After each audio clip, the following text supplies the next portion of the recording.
ይህ በምስሉ ላይ የምትመለከቱት ስዕል የማንም ምስል የሚገልጽ ይመስላችኋል? የቅድስት አርሴማን ካላችሁ ታሳስታችኋል። ይህ የምትመለከቱት ስዕል የሚገልጸው በዛሬ ፕሮግራማችን አስደናቂ የገድል ታሪኳን ይዘን የቀረብንላችሁን የቅድስት በርበራን ምስል ነው።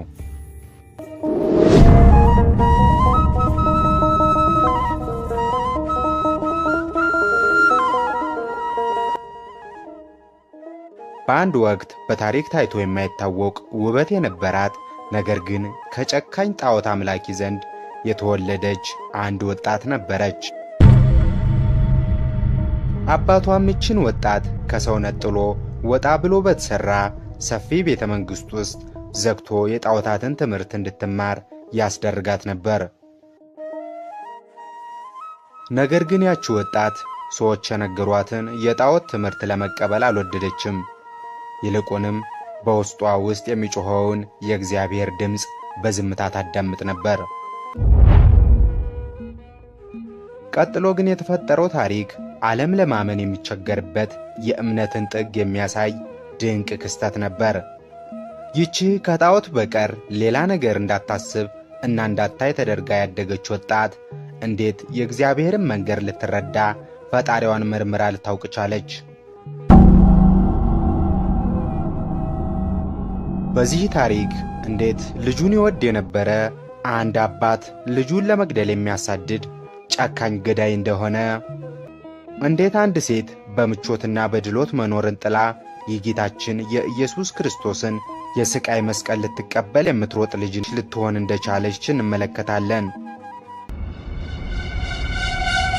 ይህች ሴት ማናት?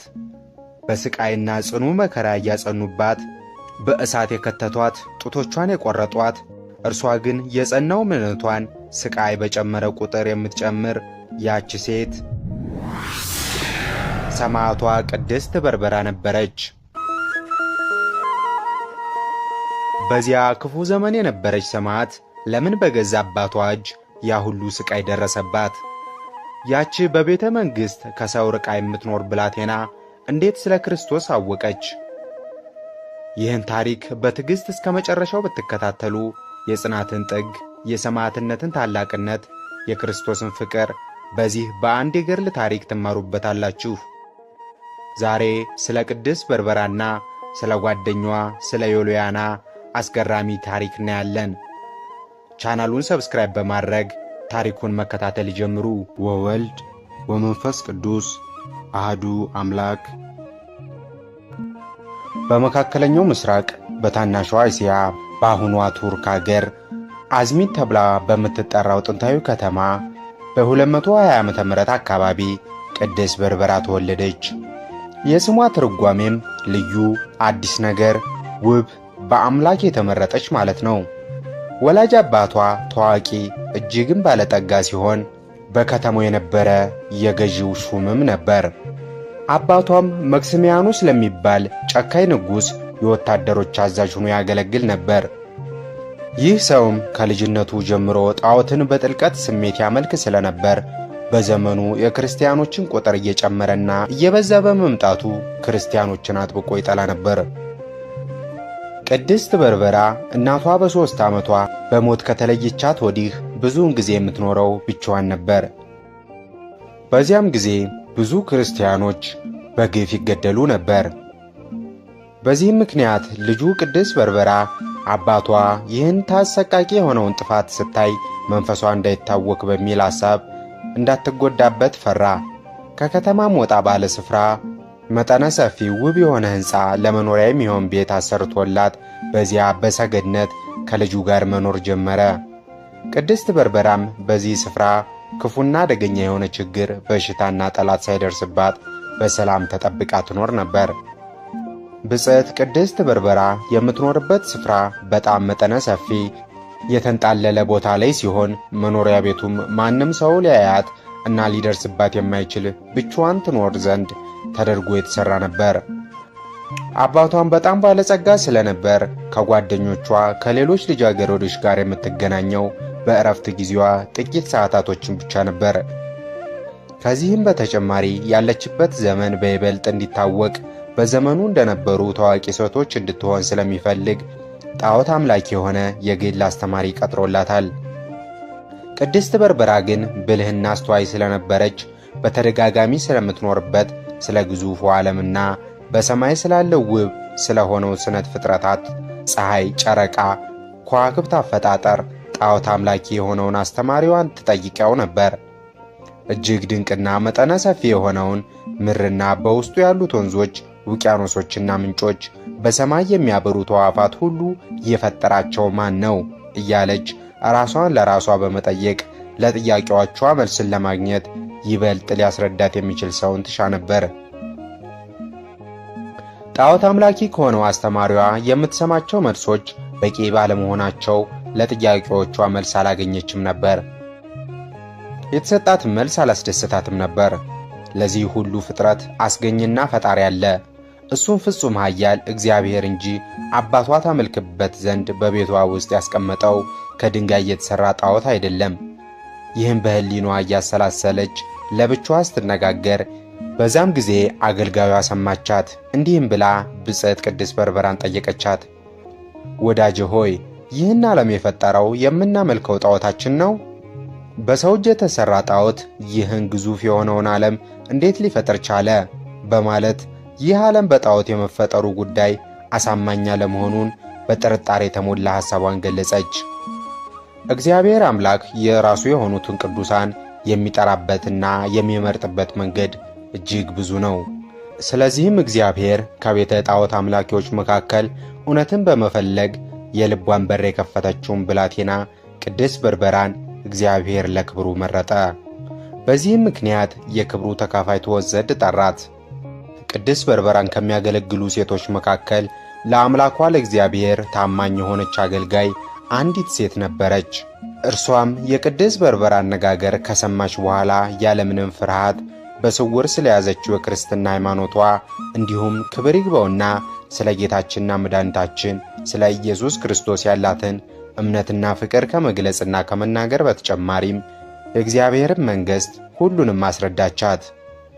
አገልጋይቱም ቅድስት በርበራን የክርስትና ሃይማኖትን በማስተማር ሊረዳት የሚችል በእስክንድሪያ በሃይማኖት ትምህርት መሠረታዊና ጥልቅ የሆነ ዕውቀት ያለው አርጋኖስ የሚባል ታላቅ ሰው እንዳለም ጠቆመቻት።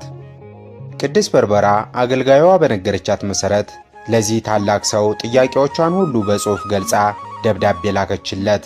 ያ ሊቅም በደብዳቤው አጻጻፍ ተደስቶ ክብር ምስጋና ይግባውና ስለ ጌታችን ኢየሱስ ክርስቶስ ማንነት ጻፈላት። በተጨማሪም የክርስትና እምነት በሚገባ እንድታውቅ በሚስጥር ከደቀ መዛሙርቱ አንዱን ላከላት። እሱም አባቷ በሌለበት ወቅት የክርስትና ሃይማኖት መሠረትን መጥቶ ማስተማር እንደሚችል በደብዳቤም ውስጥ ገለጸላት። ብጽዕት በርበራ ከመንፈሳዊ መምህር የተላከላትን መልእክት በማንበቧና ለጥያቄዎቿም በቂ መልስን በማግኘቷ ተደሰተች። በክርስትና ሃይማኖት ውስጥ ለመኖር ለራሷም ቃል ገባች። በዚህም መሠረት ብሩክት በርበራ በፍጹም ልቧ በክርስትና ሃይማኖት አምኜ ክርስቲያን የማልሆነው ለምንድን ነው ብላ ራሷን በመጠየቅ የክርስትና እምነትን ተቀበለች። ከዚህም በኋላ ቅድስት በርበራ የክርስቶስ ሙሽራ ለመሆን ራሷን አጨች። ይህን ሐሳቧን የምትፈጽምበት ጊዜም በናፍቆትና በጥልቅ ተስፋም ሆና ትጠብቅ ነበር። ለዚህም ጥሩ መንገድ የሆናት የአባቷ ለሥራ ጉዳይ ወደ ሩቅ አገር መሄድ ነበር። ብጽዕት በርበራም አባቷ ሳያውቅ በስውር ትጾምና ትጸልይ ጀመር። የሚመጣውን ዓለም በማሰብ በዚህ ዓለም መኖርን አትፈልግም። ብጽዕት ቅድስት በርበራ አባቷ ወደ ሩቅ አገር መሄዱን ስታይ በአባቷ ትእዛዝ የሚሠራ አዲስ የመዋኛ ሰገነት ነበር። በዚህም የመዋኛ ቤት አባቷ 2 መስኮቶች ብቻ እንዲሠራ ሠራተኞቹን አዟቸው ነበር። ወደ ውስጥም በመግባት በእጆቿ በድንጋዩ ላይ የመስቀል ምልክትን ሳለች። ከዚህም ድንጋይ በታች ውሃ ይፈልቅ ነበር። እግዚአብሔርም በዚህ ውሃ ታላላቅ ታምራትን አደረገ። በእግዚአብሔር አምነው በብሩክት በርበራ ስም ከዚህ ውሃ በመጠመቅ ብዙ ድውያን አጋንንት የያዛቸው በሽተኞች ተፈወሱ። ቀጠላም ቅድስት በርበራ ሌላ 3ኛ መስኮትን በስተምስራቅ በኩልን ካሰራች በኋላ በእብነ በረድ በተሠራው ግድግዳ ላይ በመካከሉ የመስቀል ምልክት አድርጋ በማሳል የእግዚአብሔርን ልጅነት የምታገኝበትን ቀን ትጠባበቅ ጀመር። ከዚህም በኋላ ቅድስት በርበራም ወደ መታጠቢያው ገንዳ በመውረድ ተጠብቆ የነበረው ካህን በቦታው ላይ ተገኝቶ በውሃው ላይ በአብ በወልድ በመንፈስ ቅዱስ ስም በመጸለይ ከባረከው በኋላ በዛ ውሃ ተጠምቃ የሥላሴ ልጅነትን ለማግኘት በቅታለች። ነገር ግን ይህን ሁሉ የምታደርገው አባቷ ሳያውቅ ነበር። የሀገሩም ጠቢባን መኳንንት ልዑላን ለልጆቻቸው ሚስት ትሆን ዘንድ ብጽዕት በርበራን እንዲሰጣት አባቷን በጠየቁ ጊዜ ምንም ቃል አልመለሰላቸውም። ከዚህም በኋላ አባቷ ልጄ የዚህ ሀገር ሰዎች ለትዳር ይፈልጉሻል። ከአንቺ ምንም ቃል ሳልሰማና ፍላጎትሽ ምን እንደሆነ ሳላውቅ ለጠየቁኝ ጥያቄ ምንም አልመለስኩላቸውም፣ እሽም አላልኳቸውም ብሎ ነገራት።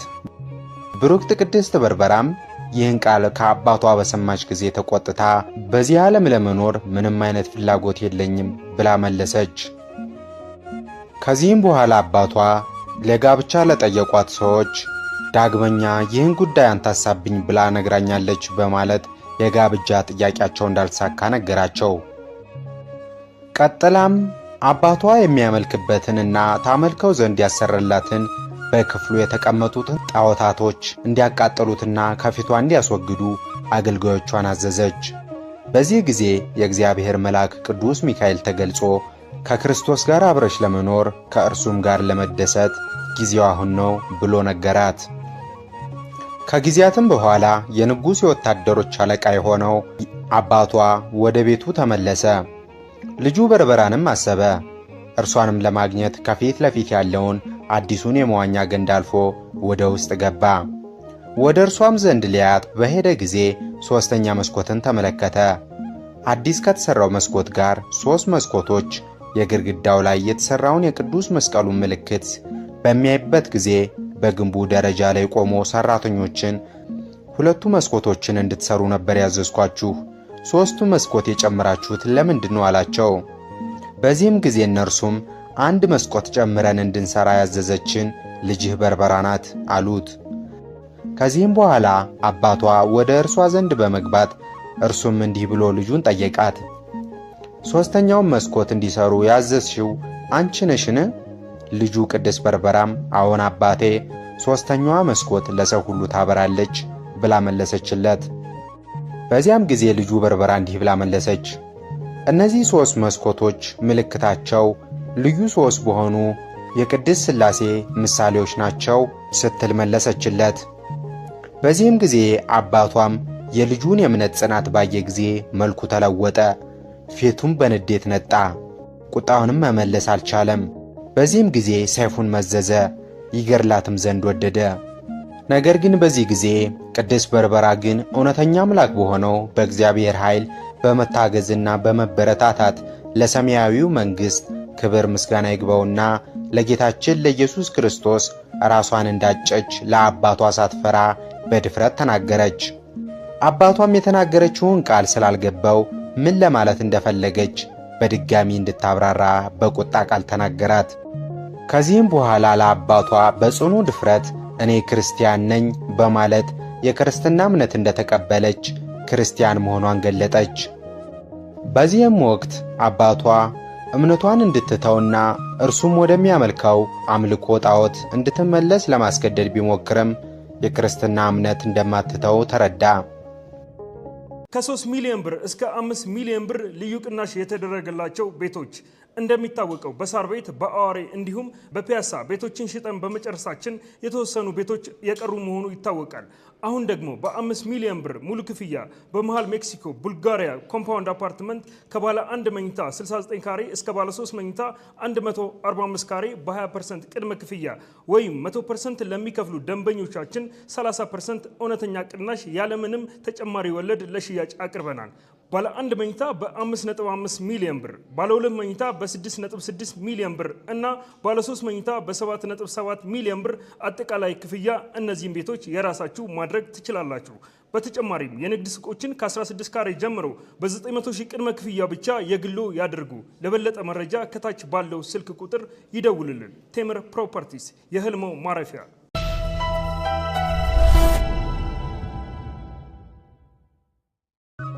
አባቷም የቅድስት በርበራ የእምነት ምስክርነቷን ሲሰማ በቁጣ ሰይፉን መዞ ሲያወጣ ቅድስት በርበራ በዚህ ጊዜ አይታ ከሰይፉ ለማምለጥ ስትል ከፊቱ ሸሸች። በእግዚአብሔር ኃይል በመታገዝ ከቤቷ በረንዳ ያለውን ደረጃውን በፍጥነት በመዝለል ከግቢው እየሮጠችም ወጣች።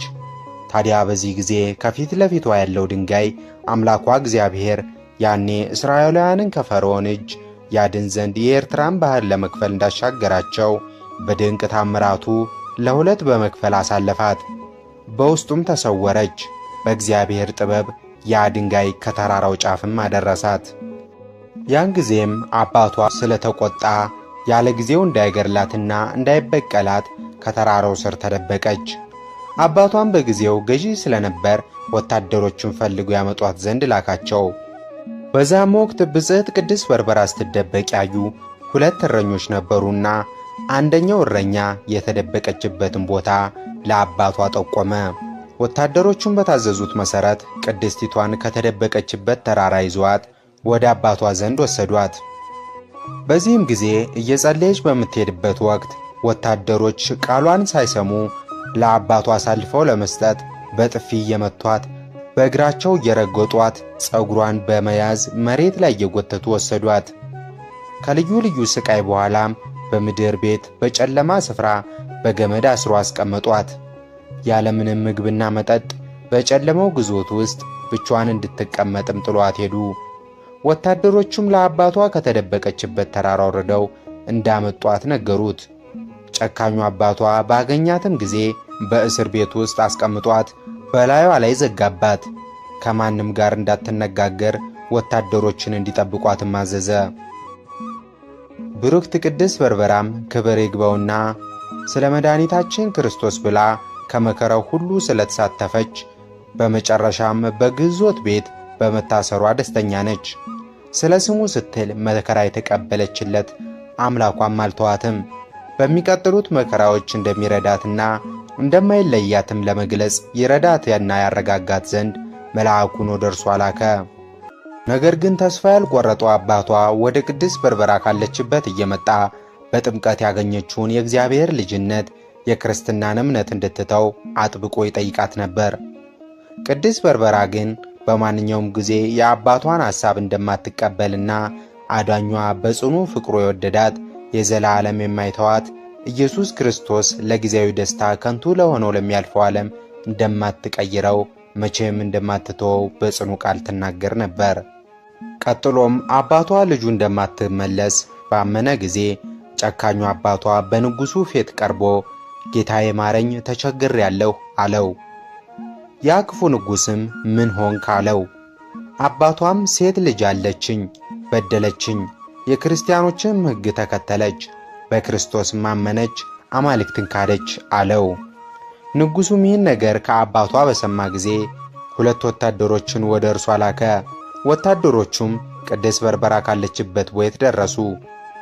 በዚያም ወደ ንጉሡ በሚወስዷት ወቅት ቅድስት በርበራ ቃሏን አሰምታ ትናገር ነበር፣ ለክርስቶስም ትመሰክር ነበር። ይህን ነገር አባቷ ሰምቶ እየተቆጣና እየተናደደ ከኋሏ ይከተላት ነበር።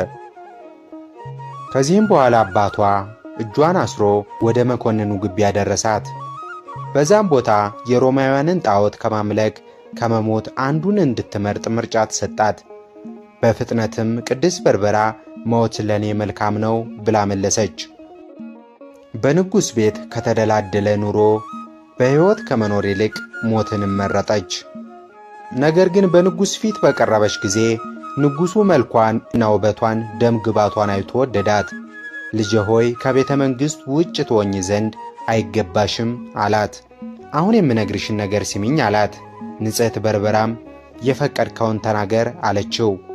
እርሱም ከአንቺ የምፈልገው እንዲባርኩሽ በፈለግሽው ነገር ሁሉ እንዲረዱሽ ለአማልክቶች መሥዋዕትን ታቀርቢ ዘንድ ነው። ወደ ጣዖቶችም ልውሰድሽና ነይ እንስገድላቸው አላት። ነገር ግን ቅድስት በርበራ እነዚህ ጆሮ እያላቸው አይሰሙም፣ ዓይን እያላቸው አያዩም፣ በእነርሱ የሚያምኑ ሁሉ እንደ እነርሱ ይሁኑ በማለት መለሰችለት። ንጉሡም ከቅድስት በርበራ ይህን ቃል በሰማ ጊዜ እጅግ ተቆጣ።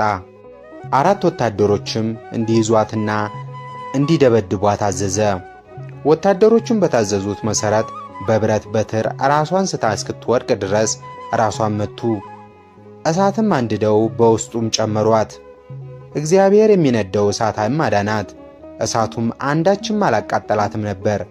ንጉሡም በዚያን ጊዜ የሞተች መስሎት እስር ቤት ድረስ እየጎተቱ እንዲወስዷት አዘዘ። ከዚህ በኋላ ማንም ሰው ወደ እርሷ እንዳይገባ የእስር ቤቱ በር በላዩዋ ላይ ተዘጋ። እኩለ ሌሊት እግዚአብሔር ብርሃኑን በእስር ቤት ላከ። ጌታችን ኢየሱስ ክርስቶስ ከቅዱሳን መላእክት ጋር በክብር እሷ ካለችበት እስር ቤት ከሰማይ ወረደ። ልጄ በርበራ ሆይ ደስ ይበልሽ፣ ሰማይና ምድር ካንቺ ደስ ይላቸዋል። እኔ ፍርድሽን አቀልልሻለሁና የሚፈርዱብሽን ፍርድ አትፍሪ፣ ታሸንፊያለሽም፣ ሰማያዊ መንግሥትም ትወርሻለሽ አላት። ብጽሕት ቅድስት በርበራም ከጌታችን ኢየሱስ ክርስቶስ አንደበት ይህን ነገር በሰማች ጊዜ ደስ አላት። ወደ እግዚአብሔር እየጸለየች በመትጋት እስከ ንጋት ድረስም አሳለፈች። በማግስቱም ጨካኙ ንጉሥ ወታደሮቹን ከእስር ቤት እንዲያመጧት ወደ እርሷ ላከ። ካገኛትም ስቃይና መከራ የተነሳ መራመድ የማትችል መስሎት በአልጋው ተሸክመው እንዲያመጧት አዘዛቸው። ከእስር ቤትም ከወጣች በኋላ ፍጹም ጤነኛ ሆና በምድር ላይ ስትራመድ አዩአት። በዚያም የነበሩ ሰዎች ፈጽሞ አደነቁ። እርስ በርሳቸው በእውነት የክርስቲያኖች አምላክ ታላቅ ነው፣ ከእርሱ ውጭ ሌላ አምላክ የለም ተባባሉ። ብጽዕት በርበራም ከንጉሥ ዘንድ አደረሷት። በዚያ የነበሩ ሁሉ ስትራመድ አዩአት፣ እጅግም ተደነቁ። ወታደሮቹም ለንጉሡ እንዲህ አሉት፣ ይህንን ድንቅ ታምር አይተናልና እንደ ክርስቲያኖች አምላክ እውነተኛ አምላክ የለም፣ ከእርሱ ውጭ ሌላ አምላክ የለም በማለት መሰከሩ። ንጉሡም ወደ ቅድስቲቱ ተመልሶ እንዲህ አላት፣ አማልክቶቻችን ያደረጉልሽ ስቃይን ሁሉ እንዳቀለሉልሽ እንዳጸኑሽም አታይምን? አሁን ፍጹም ጤነኛ ነሽ፣ አማልክቶቻችንም ነጻ አድርገውሻልና አላት። ቅድስት በርበራም ይህን ነገር ከንጉሥ አንደበት በሰማች ጊዜ እንዲህ አለችው፣ የሰይጣን ማደሪያ የሆንክ አንተ ዕውር ነህ። አማልክቶችህ እንዳንተ ዕውራን ናቸው፣ ለራሳቸው አይሆኑም፣ ለሌላውም እንዲሁ በማለት መለሰችለት። ወታደሮቹም ከቅድስት በርበራ አንደበት ይህን ነገር ከሰሙ በኋላ ከወገባቸው ቀበቷቸውን ፈተው ንጉሥ ሆይ ከሰማይ ባለው በእግዚአብሔር እንዳመንን እንነግርሃለን። እርሱም አፍ እያላቸው ምንም መናገር የማይችሉትን ዲዳዎች አማልክቶችን፣ እርኩሳን መናፍስቶችን ያሸንፋል።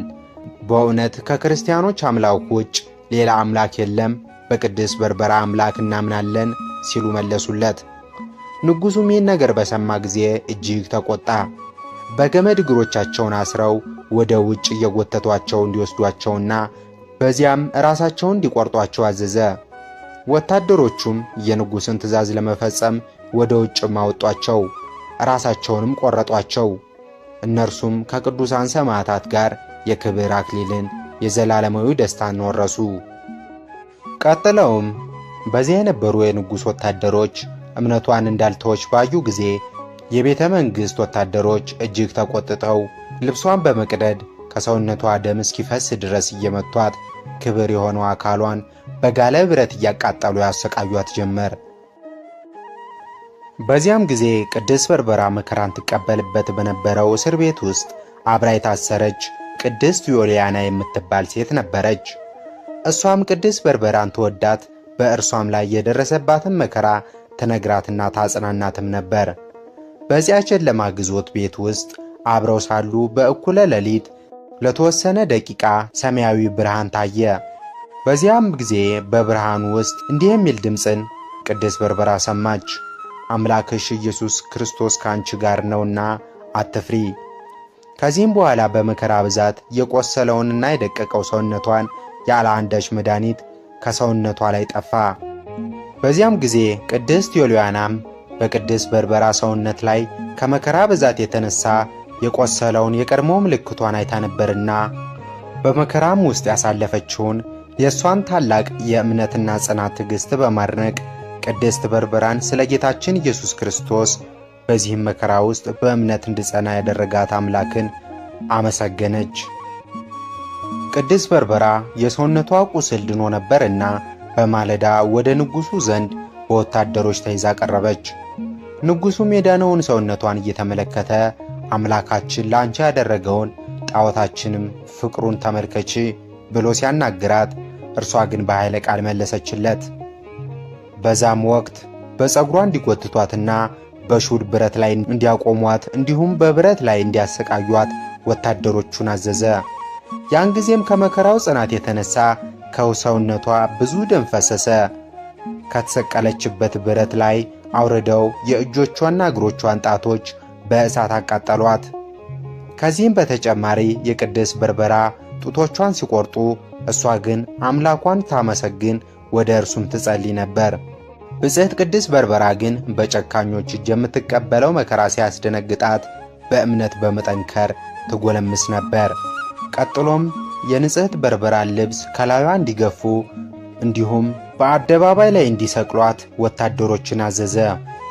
ነገር ግን በዚህ ጊዜ ቅድስት በርበራ አቤቱ ጌታዬ ሆይ ሥጋዬን ትሸፍን ዘንድ እለምንሃለሁ በማለት በዚያች ሰዓት በጸለየች ጊዜ ከሰማይ ነጭ መጎናጸፊያ የያዘ የእግዚአብሔር መልአክ ወረደ፣ ሥጋዋንም ሸፈነላት። በዚያም ጊዜ ያን ነጭ መጎናጸፊያ መላ አካሏን አለበሳት። ንጉሡም ይህን ሰውነቷን የሸፈነውን ታላቅ የሆነውን ብርሃንና የእግዚአብሔር መለኮታዊ ጥበቃ በተመለከተ ጊዜ እጅግ ተጨነቀ፣ ልቡም ታወከ፣ ሕሊናውም ተረበሸ። ታላቅ ኃይል አላት ብሎም ፈራ። በፍጥነትም በሰማዕትነት ከጓደኛዋ ከቅድስት ዮልያና ጋር አንገታቸውን በሰይፍ እንዲሰይፏቸው አዘዘ። ይህን ያደረገበት ምክንያትም ቅድስት በርበራና ቅድስት ዮልያና በቀላሉ ክርስቶስ ፍቅር የለያቸው መስሎት ነበር። ነገር ግን ቅዱሳኑ ለክርስቶስ ፍቅር ማንም ማን ቢሆን ምንም አይነት ችግርና ስቃይ ቢገጥማቸው የሚለያቸው ነገር እንደሌለ ስለሚያምኑ ስለ ክርስቶስ ፍቅር ሲሉ የሞትን ጽዋ የሰማዕትነትን የድል አክሊል ለመቀዳጀት ራሳቸውን አዘጋጁ። የቅድስት በርበራ አባት ዲዮስቆሮስ ልቡ ከመጨከኑ የተነሳም ቅድስት በርበራ የምትቀበለውን መከራ ሁሉ ያለምንም ርኅራኄ በጭካኔ ይመለከት ነበር። ከዚህም በኋላ ንጉሡ ወታደሮቹን ቅድስት በርበራን ከከተማው ውጭ ወደምትሰዋበት ስፍራ እንዲወስዷት አዘዘ። ለአባቷም አንተ ራሷን ቁረጥ አለው። ጨካኙ አባቷም ይህንስ እኔ ራሴ አደርገዋለሁ ብሎ አንድ ልጁን ቅድስት በርበራን ተቀብሎ ቀድሞ ከቤቷ ወጥታ ለማምለጥ ከተደበቀችበት ተራራ ላይ ወሰዳት። በዚያም ጊዜ ቅድስት በርበራ አባቴ ሆይ ወደ አምላኬ ጸሎትን እስካደርግ ድረስ ጥቂት ታገሰኝ ብላ ተማጸነችው። አባቷም በመሳለቅ ጸሎትሽ ምንድን ነው? የምትለምኚውስ አምላክሽ ማን ነው? በእጅ ያድንሽ እንደሆን ለምኚው እስኪ አላት። ቅድስት በርበራን በዛ ጊዜ ዓይኖቿን ወደ ሰማይ አቅንታ ረጅም ጸሎትን ጸለየች። በጸለየች ጊዜም የክብር ባለቤት ጌታችን ኢየሱስ ክርስቶስ ተገልጦላት የልቧን መሻት ሁሉ እንደሚፈጽምላት በሰጣት ቃል ኪዳን የሚታመኑ ሁሉ ድንገተኛ ሞት እንደማያገኛቸው ቃል ኪዳንን ገባላት። በመጨረሻም ቅድስት በርበራ ጸሎቷን በፈጸመች ጊዜ ከሰማይ እንዲህ የሚል ድምፅ ሰማች። ሰማያዊ አክሊልን ተቀበሉ፣ ሰማያዊ አክሊል እንሆ፣ ሰማያዊ አክሊልን ተቀዳጁ። ሰማዕቷ ቅድስት በርበራ ይህን ድምፅ ስትሰማ ልቧ በእምነት በመጽናት ተበረታታች። የሞትንም ጽዋ በድፍረት ለመቀበር ራሷን አዘጋጀች።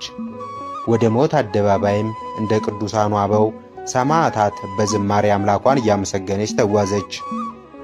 በመቀጠልም አባቷ ያለምንም ርኅራኄ በአንድ ልጁ ላይ ጭካኔውን ሊገልጽ በያዘው መዶሻ ራሷን ይቀጠቅጣት ጀመር።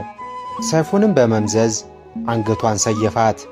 ሌሎች ወታደሮችም የቅድስት ዮልያናን ራስ በሰይፍ ቆርጠው ጣሉ። ሁለቱም ምስክርነታቸውን ፈጸሙ። ከዚህም በኋላ ምድር ተከፍታ የሁለቱን ደናግላን ቅዱሳን አንስት ሰማዕታት ሥጋ ተቀብላ በክብር አስቀመጠች። በመጨረሻም ታላቅ ነፋስ በምድር ላይ በተነሳ ጊዜ ጨካኙ አባቷ ዲዮስቆሮስ ከእነርሱ ጋር አብረው የነበሩ ወታደሮች በድንጋጤ ከተራራው ላይ ወደቁ። ነጎድጓድም ብርሃንም እየሰጠ በታላቅ ድምፅ በዙሪያቸው አንቧረቀ። የነጎድጓዱን ብርሃን ዙሪያው ሁሉ ያበራ ጀመር። ከጥቂትም ሰዓታት በኋላ የነጎድጓዱ ድምፅና የንፋሱ ንውጽውጽታ ቀነሰ። የእግዚአብሔር ቁጣ በላያቸው ነዷልና መኮንኑና ጨካኙ የቅድስት በርበራ አባት በነጎድጓዱ ድምፅ በመባርክቱም እሳት ተቃጥለው በእንደዚህ ያለ ክፉ አሟሟትን ሞቱ። ብጽዕት ቅድስት በርበራ ግን ገድሏን ፈጽማ ከእህቷ ከዮልያና ጋር የክብር አክሊልን ተቀዳጀች። በመጨረሻም ጌታችንና መድኃኒታችን ኢየሱስ ክርስቶስ ለክብርት ሰማዕት ለቅድስት በርበራ የገባላት ቃል ኪዳን ይህ ነው። ስሟን የሚጠራውን ለስሟ መታሰቢያ ይሆን ዘንድ ቤተ ክርስቲያንን የሚያንጸውን መታሰቢያውን የሚያደርግ ልጁን በስሟ የሰየመውን በስሟ በታነጸው ቤተ ክርስቲያን ዕጣን፣ ጧፍ፣ ዘቢብና ልዩ ልዩ የቤተ መቅደስ መገልገያ ንዋያተ ቅዱሳን የሚያመጣውን ለጌታችን ለኢየሱስ ክርስቶስ ስትል የተቀበለችው መከራዋን የሚያስታውሰውን በስሙ ተማጽኖ ቢለምን እስከ 10 ትውልድ ድረስ ምሕረት ያገኛል። በመብረቅ ብልሽታ ምክንያት ከሚከሰተው ድንጋጤ፣ ከአደገኛ አውሎ ነፋስ፣ ከመብረቅ አደጋም ይድናል። የቅድስት በርበራ የቃል ኪዳኗ በረከት ይደርብን። ቅድስት በርበራ የምትታወቅባቸው ልዩ ምልክት በስዕሏ ላይ በቀኝና በግራ እጆቿ ጽዋ፣ ዘንባባና መስቀል ይዛ እናያለን። ይህም ስዕል በብዛት የቅድስት አርሴማ እየተባለ የሚሸጥ ቢሆንም ነገር ግን የቅድስት በርበራን የሰማዕትነት ታሪክ የሚገልጽ ስዕል ነው። በዚህም መሠረት ቅድስት በርበራ የመብራቅና የእሳት አደጋ ጠባቂ ተብላ ትጠራለች። እግዚአብሔር አምላክ በቅድስት በርበራና በእህቷ በብጽዕት ዮልያና ጸሎት እግዚአብሔር ይማረን ይቅርም ይበለን። የሰማዕታቶቹ በረከት በእኛ ላይ ይደር። ወስብሐት ለእግዚአብሔር ወለወላዲቱ ድንግል ወለመስቀሉ ክቡር። ይቆየን።